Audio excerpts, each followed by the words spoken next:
Farmers కి లబ్ధి పొంది వీళ్ళు 2 లక్షల రుణమాఫీతో పెరగాలి కానీ తగ్గింది. ఇంకా 22 లక్షల ఫార్మర్స్ కే బెనిఫిట్ జరుగుతున్నది. Rahul, I think it's quite clear. వాళ్ళు 10 ఏళ్లలో ఇచ్చిన మొత్తం 26,000 కోట్లు అంటే 2 సార్లు కలిపి వాళ్ళు అసలు పదే అసలు దానికి ఏమన్నా it doesn't make any sense what they are talking. What we are saying 2 లక్షల రూపాయల వరకు రుణమాఫీ మాకు క్లియర్ డేటా డాక్యుమెంటేషన్ ఉన్నంత వరకు మేము 15th ఆగస్ట్ క్లియర్ చేసినాము. మిగిలిపోయిన ఎవరికి ఏ కారణంగా మిగిలిపోయినా మేము క్లియర్ చేస్తాము స్పష్టమైన గవర్నమెంట్ ఆఫ్ తెలంగాణ మేము అష్యూరెన్స్ ఇస్తున్నాం. దానికి ఏదో పిచ్చి పిచ్చిగా కలిగేకి వాళ్ళకి లీడర్ రాష్ట్రానికి ఏం జవాబు ఇవ్వాలి. No sense in what is doing.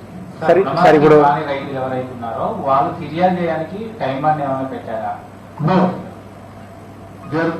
వాళ్ళు ఎప్పుడు ఫిర్యాదు ఇచ్చినా అది ఆ mandal agriculture officer will take it up, sort out the issue to benefit the farmer and వాళ్ళకి ఈ 2 lakh లోన్ వేవర్ అప్లికబుల్ చేస్తాము. అంటే 2 లక్షల పైకిలుకున్న వాళ్ళు పే చేస్తే అమౌంట్ పే చేస్తే వాళ్ళకు మళ్ళీ 2 లక్షలు ఇస్తామంటున్నారు కదా, అవి టైం బాండ్ ఏమైనా ఉందా సార్? మీరు ఆగస్టు 15th వరకు అట్లా పెట్టారు కదా? లేదు, వాళ్ళు ఎప్పుడు ఆ 2 లక్షల పైన అమౌంట్ వాళ్ళు కడితే ఆ 2 లక్షల రూపాయలు మేము ప్రభుత్వం కట్టి రుణ విముక్తి చేస్తాం. ఇప్పుడు పంటల బీమా పథకం మీద సార్ ఇక్కడ పంటల బీమా పథకం మీద గుజరాత్, మధ్యప్రదేశ్ రాష్ట్రాల్లోనే వ్యతిరేకత ఉంది. బీజేపీ పాలిత రాష్ట్రాలు ఆ పథకం అంతా లోపభూయిష్టంగా ఉంది. కట్టేదానికన్నా వాళ్ళు ఇచ్చేది కూడా చాలా స్వల్పం అని చెప్తున్నారు. అలాంటి లోపాలున్న పథకాన్ని మనం తెలంగాణలో ఎందుకు ఇంప్లిమెంట్ చేస్తున్నాం? కొత్తగా మనం ఏదైనా కొత్తగా పథకాన్ని డిజైన్ చేయొచ్చు కదా.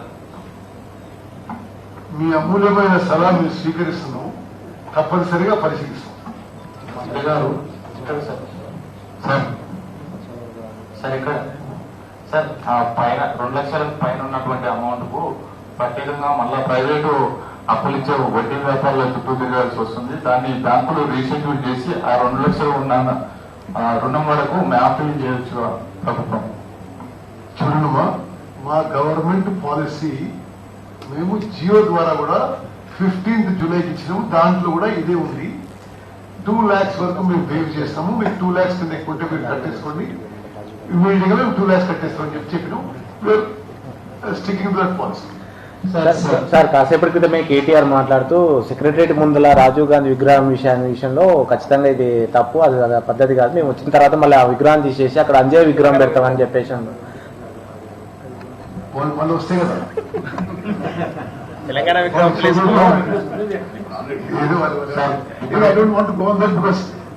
ఈ రుణమాఫీ మీద ఫోకస్ చేయాలి.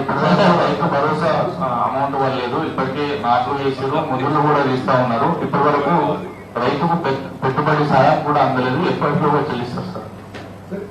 దానికి మీకు తెలుసు, కేబినెట్ సబ్ కమిటీ వేసి అభిప్రాయ సేకరణ జరుగుతుంది. అది పని పూర్తిగా వెళ్ళి చేస్తాం. One clarification and 2 questions. Clarification: does the loan waiver scheme include amounts accrued towards the interest? Yes, it does. It does. Okay. Now my questions: how many farmers have been found ineligible to receive the loan waiver? Number 1. Number 2, how many farmers were found to have more than 2 lakh rupees in their accounts? See, I'll tell you, I'm given this figure. 8 lakh accounts had more than 2 lakh loans. So we have requested them to clear the amount above 2 lakhs and then we will clear the 2 lakhs. This as per our stated policy, as per our GO issued on 15th July. What is the other question? How many were found ineligible? See, there is nothing like as per the GO conditions. No, there is nothing like ineligible. What you are saying, those who don't have ration cards, ration card లేని వాళ్ళకి mandal agriculture officer వాళ్ళ ఇంటికి పోయి వాళ్ళ కుటుంబ వివరాలు నిర్ధారణ చేసి వాళ్ళకు కూడా క్లియర్ చేస్తాము. What you are saying, I am putting it the other way.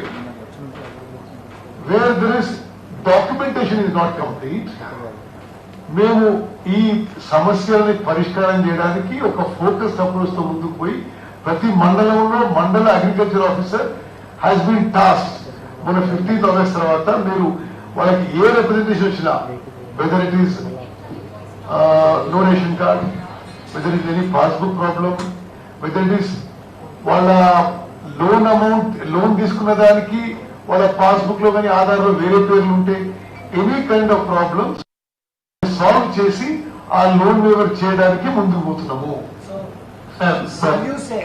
Are you saying that irrespective of the stature of the farmer or the land holding, every farmer gets this loan waiver? Every farmer's family gets loan waiver up to 2 lakh rupees. Okay. Yes.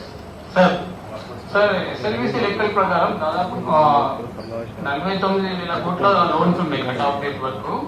ఆ తర్వాత మీరు cabinet meeting లో 31,000 కోట్ల వేరు చేయాలని decide చేశారు.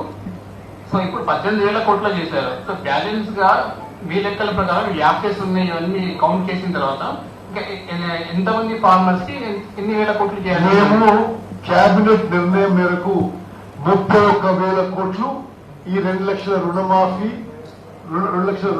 కింద రైతులకు ఇవ్వడానికి వీఆర్ కమిటెడ్. సార్ పాస్బుక్స్ తీసుకొని వాళ్ళు అంటే ధర్మ సమస్యతో ఉన్న వాళ్ళు ఉన్నప్పటికీ కూడా వాళ్ళు కూడా ఇస్తా అంటున్నారు. అంటే వాళ్ళకి ఏ విధంగా రేషన్ కార్డు తీసుకుంటారా లేకపోతే కొత్త పాస్బుక్ ఇచ్చి వాళ్ళకు అమలు చేస్తారా? ఫలుగునాచార్య అవును సార్. నాకు అర్థం కాలేదు. ఇప్పుడు ధరణి సమస్యలతోటి కొత్త పాస్బుక్ రాని వాళ్ళు ఉన్నారు సార్. దాదాపు 5,20,000 మంది దాకా ఉన్నారు. అయితే ఇప్పుడు ఈ రుణమాఫీలో వాళ్ళకు వర్తించడం లేదు. దాన్ని ఏం విధంగా తీసుకుంటారు? సరే, ఒకటి చరి ఈ పాస్బుక్ విషయాలు అయినా సరే, ఆధార్ కార్డు విషయాలైనా సరే, రేషన్ కార్డు విషయాలైనా సరే, నెంబర్స్ మ్యాచ్ కండిషన్లో మండల అగ్రికల్చర్ ఆఫీసర్ ఎంక్వైరీ చేసి జెన్యున్ గా ఫార్మర్ కి రుణం ఉండి ఉంటే బెనిఫిట్ ఆఫ్ డౌట్ ఫార్మర్ కి ఇచ్చి మేము రుణమాఫీ చేస్తాము. Okay, thank you. సార్ ఇంకొక లాస్ట్ క్వశ్చన్. ఇప్పుడు 18,000 కోట్లు రిలీజ్ చేశారు అవుట్ ఆఫ్ 31,000 crores. సో వివిధ కారణాల చేత డాక్యుమెంట్స్ సరిగా లేకపోవడం వల్ల, లేదంటే 2 లక్షల పైన ఉన్న రుణాలు వాళ్ళు చెల్లించడానికి మీరు సిద్ధంగా ఉన్నామని చెప్పారు. ఈ డాక్యుమెంట్స్ సరి చేసుకున్న ఎవరైనా రైతుకు డాక్యుమెంట్ సరిగా లేకపోతే సరి చేసుకునే టైం నుంచి, లేదంటే 2 లక్షల పైన రుణం ఉన్న అతను ఆ 2 లక్షల పైన ఎంత మొత్తం ఉందో అంత చెల్లించిన టైం నుంచి ఎంత లోపుగా ఆ రైతుకు 2 లక్షల రుణమాఫీ జరుగుతుంది టైం ఉందా? వెంటనే డాక్యుమెంటేషన్ పూర్తయిన మరుసటి రోజే 2 లక్షల రుణమాఫీ జరుగుతుంది. మంత్రి గారు